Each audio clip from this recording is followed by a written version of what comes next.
When you start making a documentary, you don't know what you're going to get. As much as these issues were naturally jumping off the screen because they were relevant and present in Will's life, it was a cognizant decision to place them, but it was also,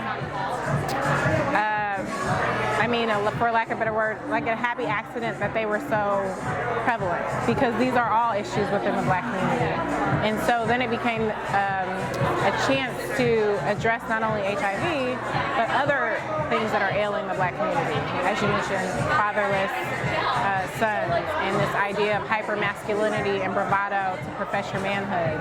And when you address the issue, I think it's rarely one issue. You know what I mean? It's usually multi-tiered and multi-layered and complex. It's never black and white. And so it was a multitude of reasons that contributed to the actions that Will took. And so being in denial of HIV and not wanting to disclose his HIV and the stigma of HIV was only one part of the equation. And so this issue of who am I, and someone teach me how to be a man, and being a fatherless son, all of those things contributed to the person who became who did not disclose.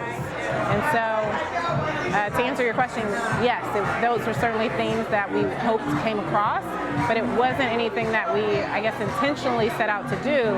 It's just like they presented themselves, and so we jumped on the opportunity to explore them as well. I think the film has taught me not to judge a book by its cover. I mean, it's an old saying, but very true, and that having specifically lived that experience, having gone to Howard with Will and Mike Brown, who's the director, I mentioned this on the panel, the misinformation that came back once Will did disclose. While I do strongly want to promote, personal responsibility, it's certainly the onus is on the person to control the energy they put into the world.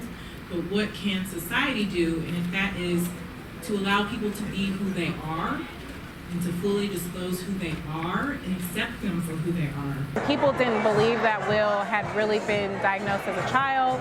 They thought he probably got it at Howard and he was just lying and not disclosing and being secretive. And I mean, there was just all kinds of theories about how he contracted it and why he was keeping the secret. And then there was misinformation about how you can contract HIV. I mean, all things, still, was he gay? Was a big one. Things are not as they appear on the surface.